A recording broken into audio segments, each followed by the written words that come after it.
엄마, 사업자금 도와달라고 했을 때는 그렇게 고집 부리시더니 결국 이런 식으로 돈을 다 써버리시는 게 맞아요?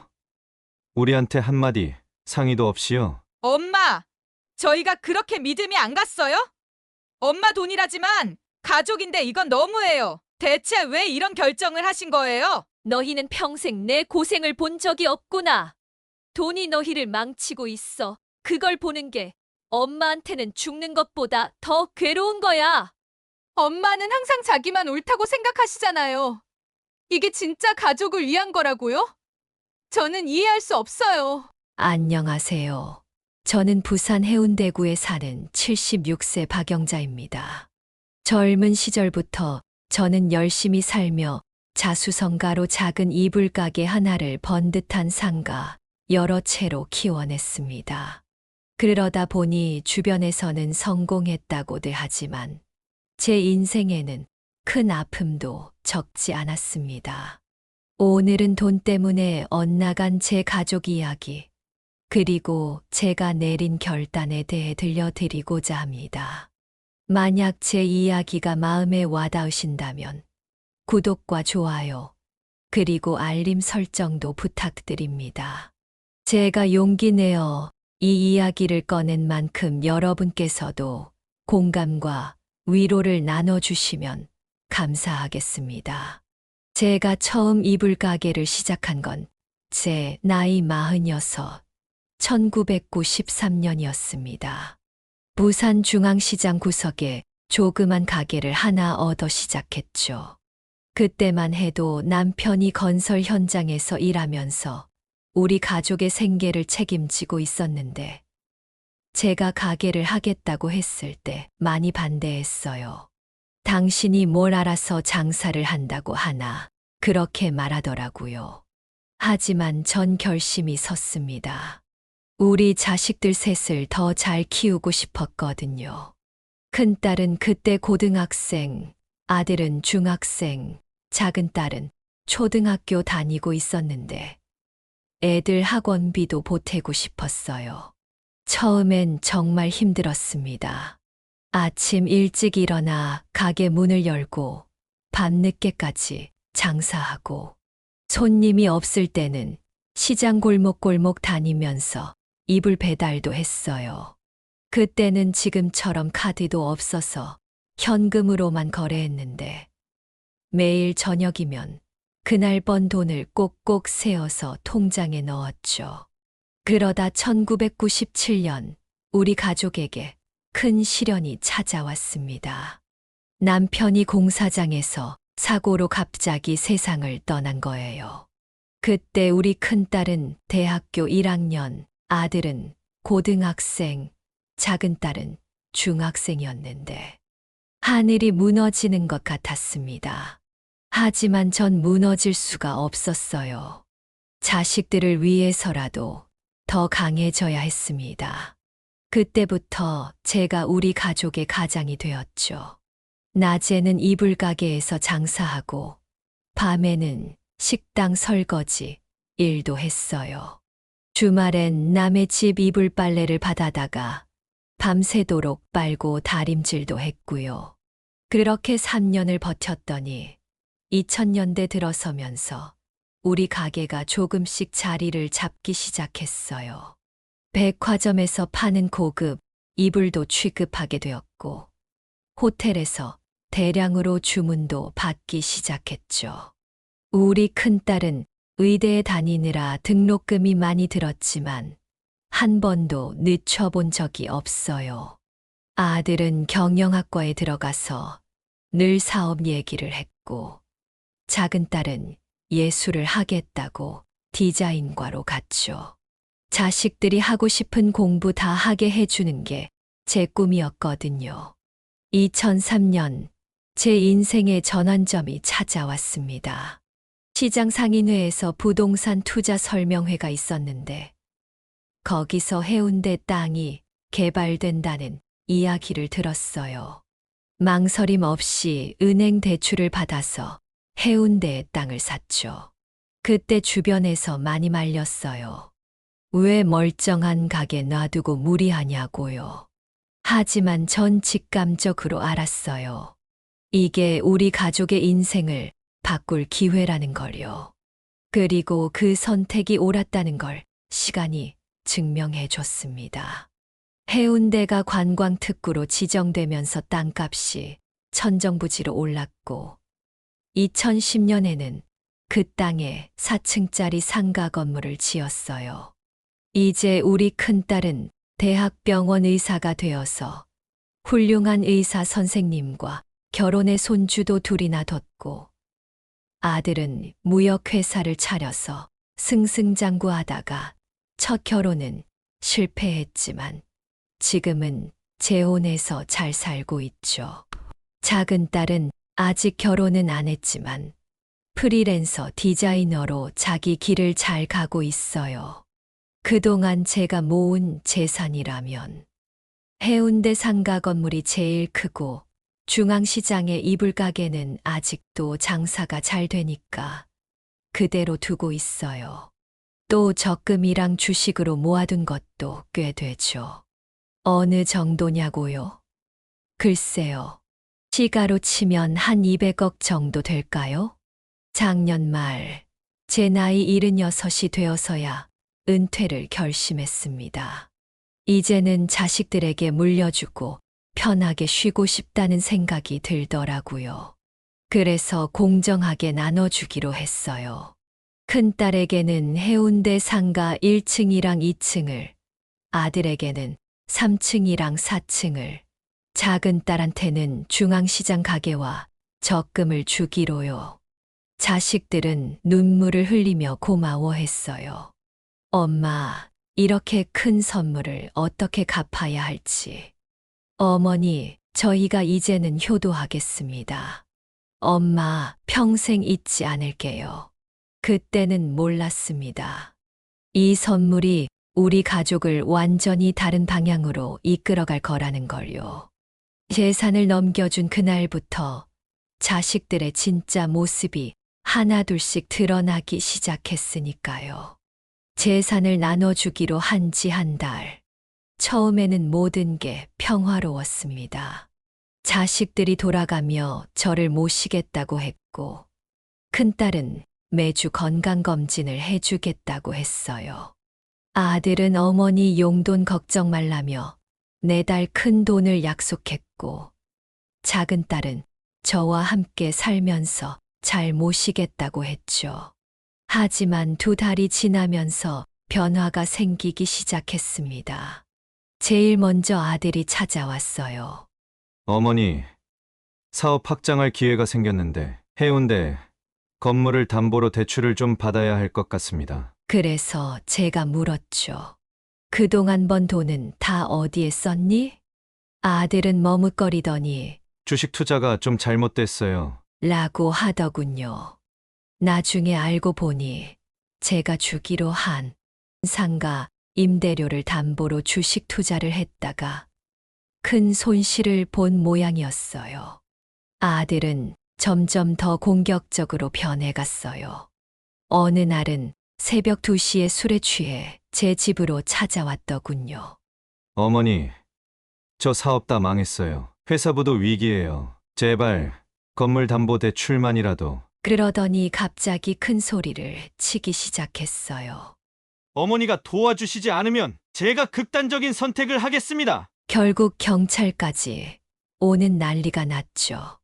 며칠 뒤에는 아내와 함께 와서 무릎을 꿇고 빌더니 제가 거절하자 돌변해서 상가 물려받을 때는 제 명의로 해야 한다더니 이제 와서 왜 이러시냐면서 고성을 지르고 가버렸어요. 그 후로는 술만 마시면 밤마다 문자를 보내고 협박성 전화를 하는 일이 잦아졌죠. 그 즈음 큰딸도 찾아왔습니다. 엄마, 우리 애들 미국 유학 보내려고 하는데 엄마가 가지고 계신 통장 좀 맡겨주시면 안 될까요? 제가 잘 관리해 드릴게요. 처음에는 그저 딸의 호의로만 생각했는데 나중에 보니 제 통장에 있는 돈으로 자기 자식들 유학 자금을 마련하려는 속셈이었더라고요. 큰딸은 겉으로는 품위를 차렸지만 그 속내는 더 독했어요. 자기 아들 의대 본과 등록금이 필요하다며 제 통장을 요구하더니 제가 거절하자 이런 말을 하더군요. 엄마, 솔직히 말씀드리면 엄마 나이에 그렇게 큰 돈을 관리하시는 게 위험해요. 내가 의사니까 엄마 치매 진단서를 떼주면 후견인 지정이 가능할 것 같아요. 남편인 사위까지 동원해서 저를 병원으로 데려가려고 했어요. 큰딸은 저보고 인지검사를 받아보자고 하면서 마치 제가 정신이 온전하지 않은 것처럼 취급했죠.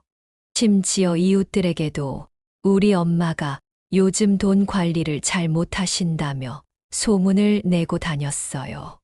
작은 딸은 또 어땠냐고요? 저와 함께 살기로 했으니 제일 잘할 줄 알았는데 아니었어요. 직장도 안 다니고 프리랜서라면서 하루 종일 집에만 있는데 생활비는 한 푼도 내지 않았어요. 오히려 제 카드로 비싼 옷을 사고 친구들과 놀러 다니기 바빴죠. 작은 딸의 행동은 더욱 심해졌어요. 제 집에서 살면서 제 카드로 명품을 사고 해외여행을 다녀오더니 어느 날은 친구들을 데리고 와서 제 집을 자기 집인 것처럼 파티를 벌였어요. 술병들이 널브러지고 집안이 엉망이 된 걸 보고 화를 내자 엄마는 너무 구식이에요. 이 집도 어차피 나중에 제거될 텐데 뭐가 문제예요? 라고 하더군요. 게다가 자기 사업 자금이라면서 제 통장에서 돈을 무단으로 인출한 적도 있었어요. 그러다 들키자 나중에 갚을 거예요. 엄마가 이렇게 인색하실 줄 몰랐어요. 라며 오히려 저를 나쁜 사람 취급했죠.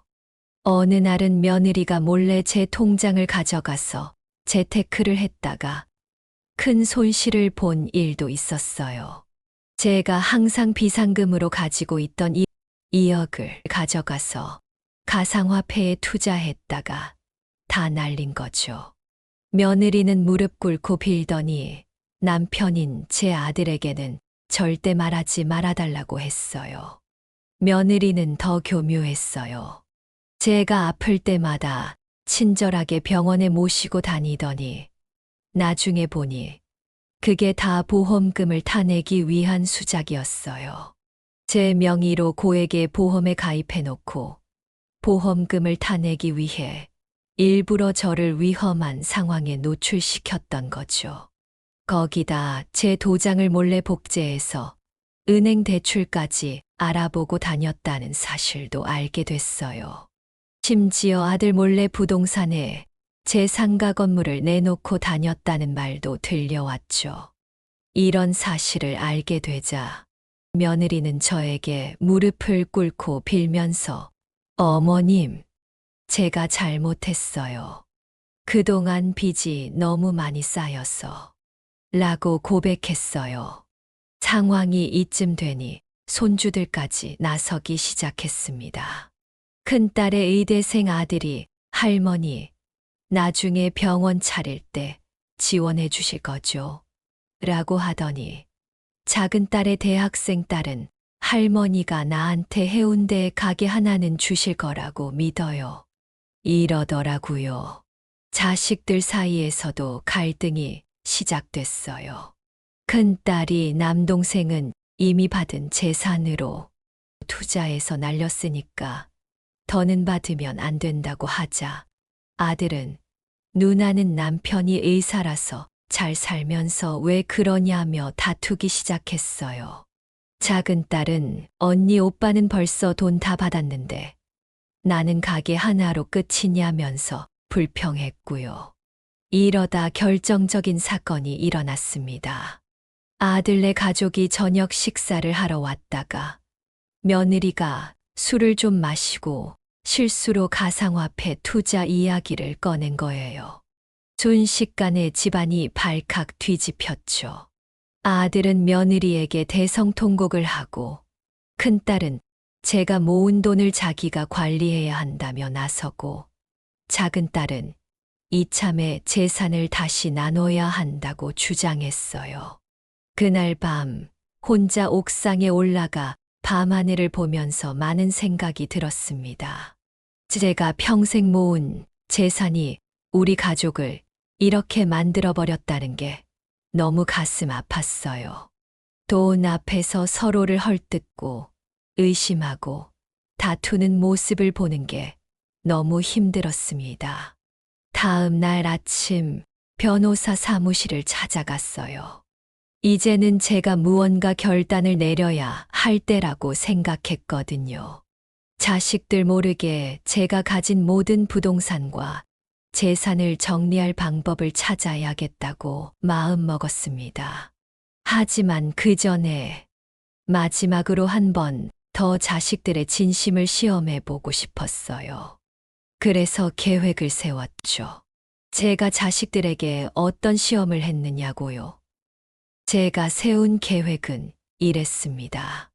먼저 변호사와 상의해서 제가 몰래 숨겨둔 재산이 더 있다는 소문을 내기로 했어요. 해운대 땅을 살 때 제 명의로 된 다른 땅도 있었는데 그걸 모르는 사람이 없을 거라고 생각했거든요. 그러던 어느 날, 전 갑자기 쓰러졌습니다. 사실, 일부러 그런 척한 거였어요. 자식들을 시험해보고 싶었거든요. 어느 날 아침, 전 일부러 전화를 걸었어요. 큰딸한테 전화해서 가슴이 너무 아프다고 했죠. 의사인 큰딸은 바로 달려왔어요. 하지만 저를 살피기 전에 먼저 제 가방부터 뒤지더군요. 서류나 통장을 찾으려는 게 보였어요. 병원에 데려가면서도 계속 제 옆에 있던 가방을 주목하고 있었죠. 병원에 도착하자마자 큰딸은 의사 동료들을 불러 모았어요. 진찰실에서 들리는 이야기가 심상치 않았습니다. 어머님 의식이 있을 때 서류 작업을 빨리 해둬야 할 것 같아요. 치매 검사도 미리 해두는 게 좋을 것 같고, 아들은 2시간이나 지나서야 병원에 왔어요. 오자마자 간호사한테 물어보더군요. 어머니 입원하시면 보험금 나오나요? 실비보험 처리 가능한가요? 그리고는 저한테 와서 어머니 퇴원하시면 우리 집으로 가시죠. 제가 잘 모실게요. 라고 하는데 그 말을 하면서도 눈은 계속 제 손가방만 쳐다보고 있었어요. 작은 딸은 전화를 받고도 3시간 넘게 안 왔어요. 나중에 알고 보니 제 집에 먼저 들러서 서류를 뒤지고 있었대요. 병원에 와서는 눈물을 글썽이며 엄마, 많이 아프세요? 라고 하면서도 아들이랑 눈짓을 주고받더군요. 변호사님이 일부러 큰 소리로 통화하게 해드렸어요. 네, 김 여사님 비상금이 300억이라고요? 그걸 어디 보관하고 계시다고요? 그 말이 떨어지자마자 병실 분위기가 확 달라졌어요. 아들은 갑자기 간호사를 불러 이불을 새 것으로 바꾸라고 했고, 큰딸은 의사 친구들 불러다가 저를 특진까지 받게 하더군요. 작은 딸은 갑자기 제 발을 주무르면서 엄마, 내가 이제 곁에서 잘 모실게요. 라고 하고요. 심지어 잠깐 화장실 다녀온 사이에 자식들끼리 싸움이 붙었더라고요. 언니가 의사라고 어머니를 독차지할 순 없어. 오빠는 회사 망해놓고 무슨 염치로. 언니 오빠는 벌써 재산 받았잖아요. 이번엔 제 차례예요. 그날 밤, 전 일부러 끙끙 앓는 소리를 내면서 잠든 척했어요. 그러자 자식들이 모여 앉아 속삭이더군요.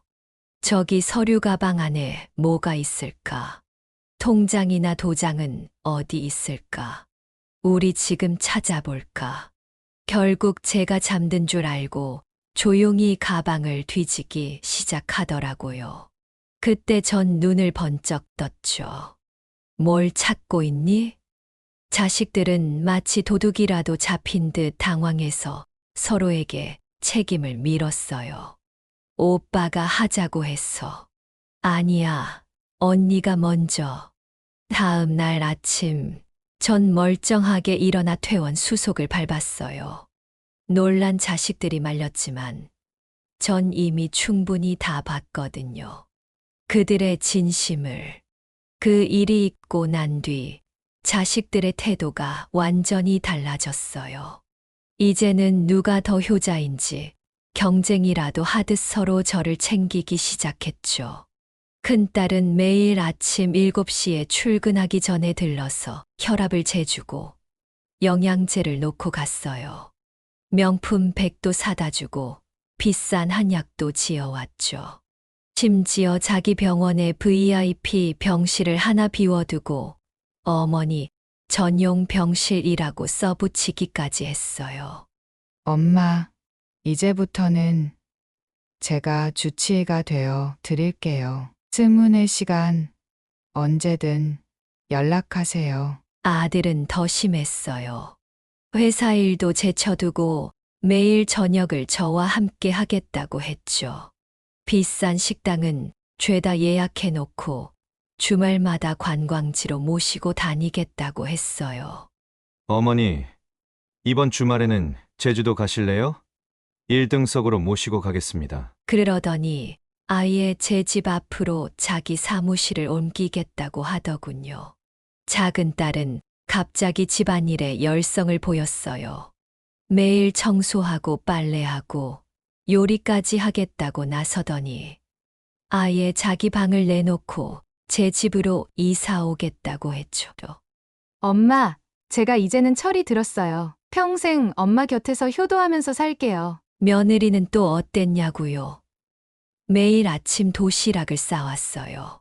일부러 요리학원까지 다니면서 솜씨를 늘렸대요. 주말이면 손 마사지, 발 마사지는 기본이고 페이셜 케어까지 해주겠다고 하더군요. 하지만 그들의 행동 하나하나가 어딘가 어색했어요. 너무 과했달까. 진심이 아닌 게 보였죠.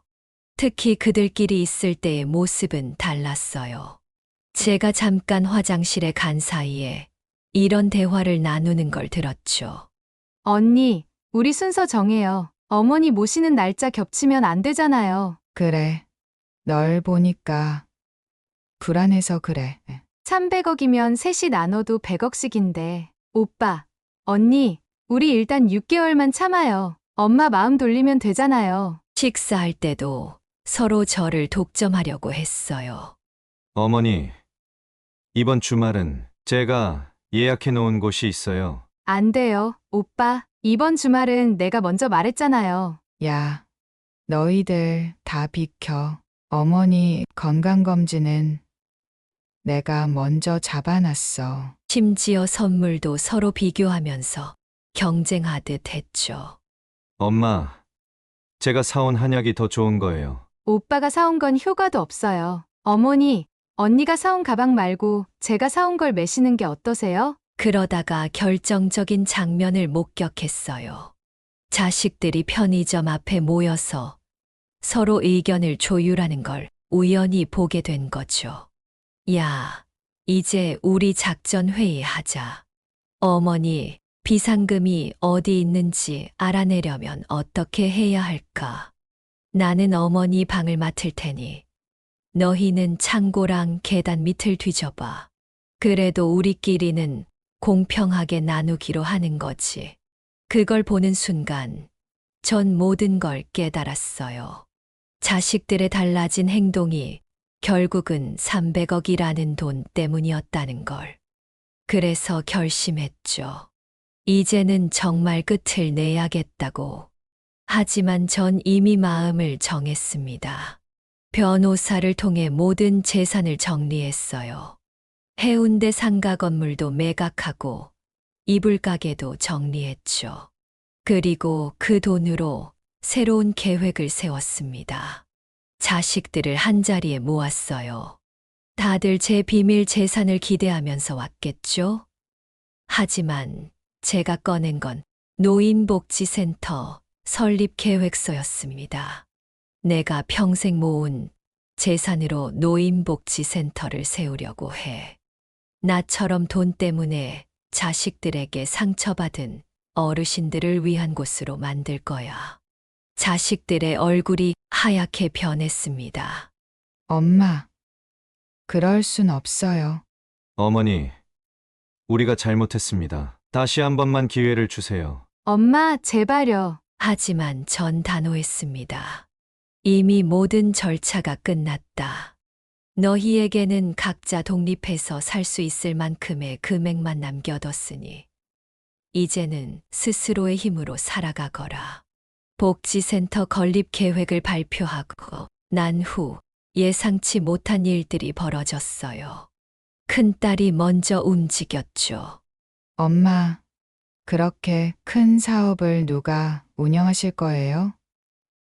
제가 이사장을 맡아서 운영해 드릴게요. 의사인 제가 하면 의료시설도 갖춘 제대로 된 복지센터를 만들 수 있어요. 그러자 아들이 반발했습니다. 복지센터는 내가 운영할 거야. 사업 경험이 있는 내가 해야 수익도 날 수 있다고. 작은 딸도 가만히 있지 않았어요. 오빠, 복지센터를 수익 사업으로 보다니. 디자이너인 제가 맡아서 어르신들을 위한 문화예술 공간으로 만들어야죠. 자식들은 서로 물고 물리기 시작했습니다. 큰딸은 구청에 민원을 넣어 건축 허가를 지연시키려 했고, 아들은 건설업자들과 결탁해서 공사 비용을 부풀리려고 했죠. 작은 딸은 언론사에 제보를 해서 재산을 노린 자식들의 횡포라는 기사까지 내보냈어요. 특히 충격적이었던 건 큰딸이 저를 상대로 심신미약자 재산관리 행위 제한 소송을 제기한 거였어요.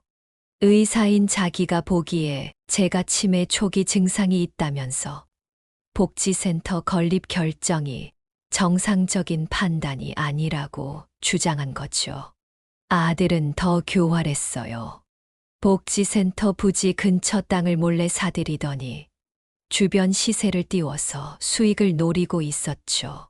나중에는 시공사 선정 과정에서 뒷돈을 받으려다가 들통난 일도 있었어요.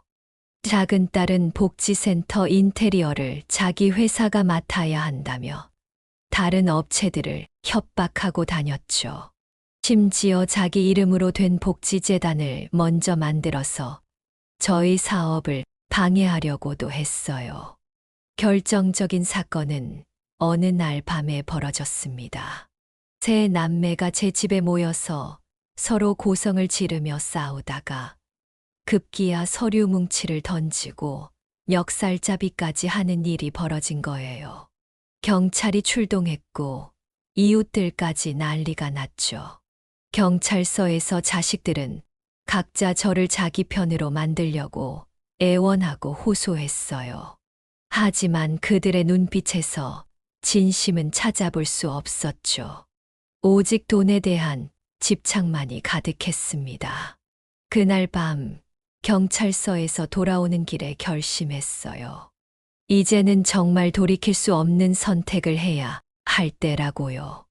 다음 날 아침 일찍 변호사를 찾아가서 복지센터의 모든 권한을 사회복지공동모금회에 양도하는 서류를 작성했습니다.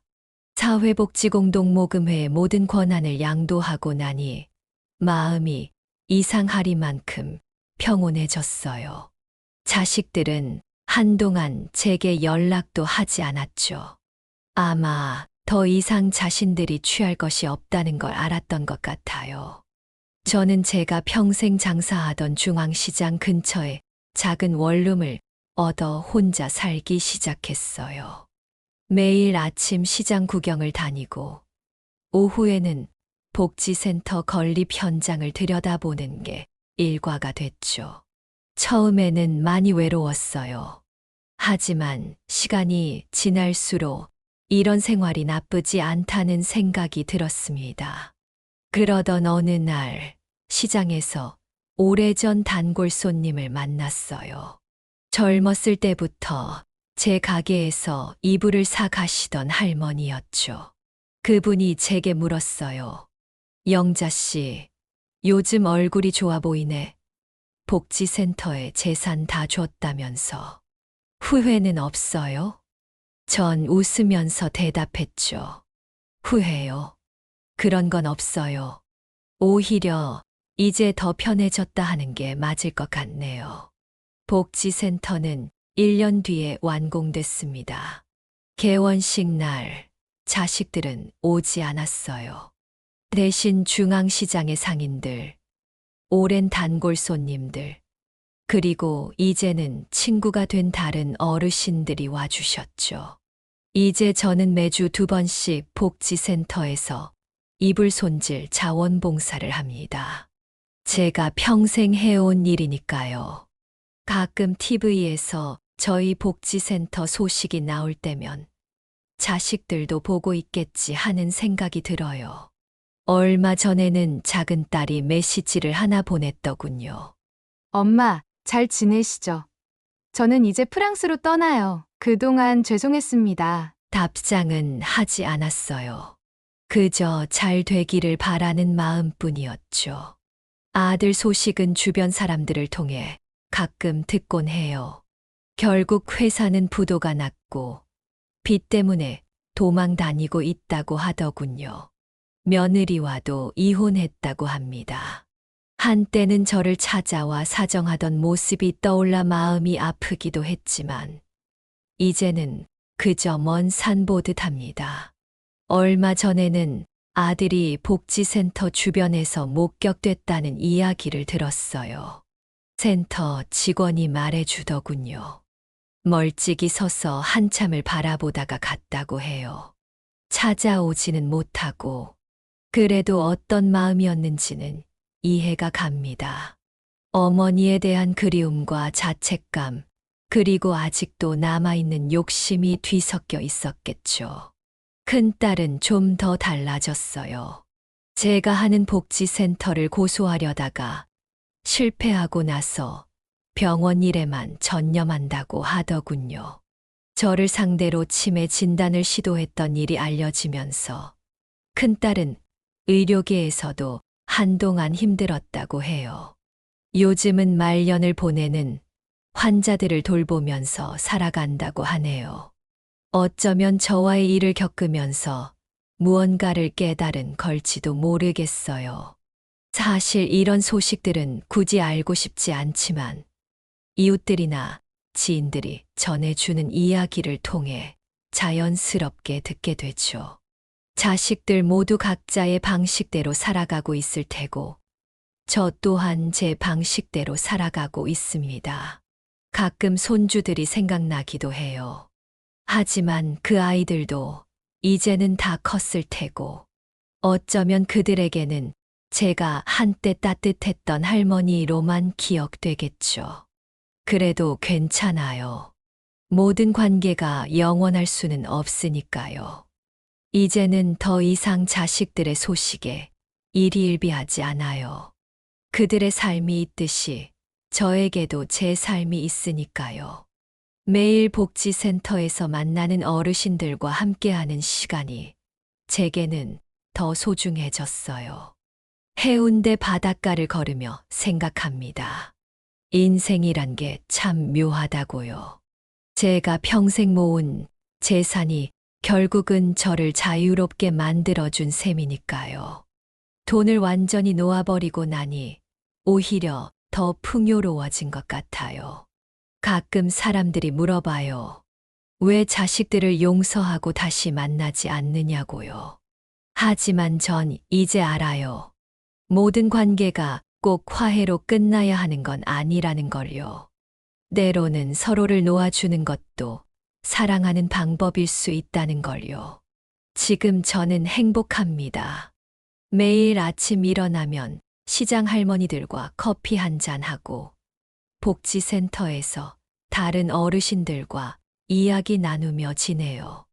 때로는 외롭고 쓸쓸할 때도 있지만 그건 인생이 주는 자연스러운 감정이라고 생각합니다. 여러분, 긴 이야기 들어주셔서 감사합니다. 제 이야기를 하면서 많은 분들이 비슷한 고민을 하고 계시다는 걸 알게 됐어요. 우리 부모님 세대는 자식들을 위해 평생을 살았어요. 저도 그랬고요. 하지만 이제는 말씀드리고 싶습니다. 여러분, 자신의 행복도 소중히 여기세요. 자식들을 위해 희생하는 것도 좋지만 우리의 노후도 우리가 지켜야 합니다. 특히 재산 문제로 고민하시는 부모님들이 많으실 거예요. 돈이 많다고 해서 자식들이 효도하는 것도 아니고 돈이 없다고 해서 불효하는 것도 아닙니다. 결국은 마음이에요. 서로를 진심으로 생각하는 마음이요. 제가 복지센터를 운영하면서 깨달은 게 있어요. 행복은 거창한 게 아니라는 거예요. 매일 아침 따뜻한 커피 한 잔, 시장에서 만나는 이웃들과의 수다, 복지센터 어르신들과 나누는 웃음. 이런 게 진짜 행복이더라고요. 여러분도 스스로를 위한 시간을 가지세요. 자식들 뒷바라지 하느라 미뤄두었던 취미 생활도 시작해 보시고, 친구들도 많이 만나보세요. 우리의 인생도 소중하니까요. 그리고 하나 더 부탁드리고 싶습니다. 혹시 저와 같은 경험을 하신 분들이 계시다면 댓글로 이야기를 나눠주세요. 여러분의 생각과 조언이 또 다른 누군가에게 큰 힘이 될 수 있습니다. 끝까지 제 이야기를 들어주셔서 감사합니다. 오늘 들려드린 이야기의 주인공은 부산에서 30년간 이불 가게를 운영하며 자수성가하신 박영자님입니다. 평생을 자식들을 위해 살아오신 어머니의 마음이 재산 앞에서 달라진 자식들로 인해 큰 상처를 받으셨지만 그 아픔을 승화시켜 다른 어르신들을 위한 복지센터를 설립하셨죠. 현재 박영자님은 노인복지센터에서 매주 이불 손질 봉사를 하고 계십니다.